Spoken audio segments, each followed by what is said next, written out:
这个骑乌多摆载幼囡仔有影是加真危险，但是并不是每一口罩拢有车。有一个妈妈抱文章来上网，讲实在是真无奈，讲因为因兜无车，只会当囡仔爱咧骑乌多摆，嘛是有真努力咧保护囡仔，但是也是去互检举，收到罚单。这个文章一抛起哩，短7点钟，就有超过1万的网友甲二赞。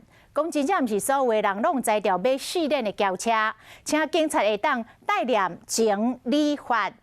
若这个开单的警方面对着大量正反面的意见来回应讲，其实当事人会当来提出申诉。大家拢伫等车阳顶倒面，这台机车顶悬2个大人中夹一个幼囡仔，无停佫一直骑，收到罚单，除了讲超过停止线以外，佫有超载，拢总罚1200块。这个妈妈伫网络顶悬写讲，爸爸妈妈带囡仔出门，爱佫烦恼讲去用检举，无车拢酒里处理哦。因为我们没有车，我们只能够骑摩托车。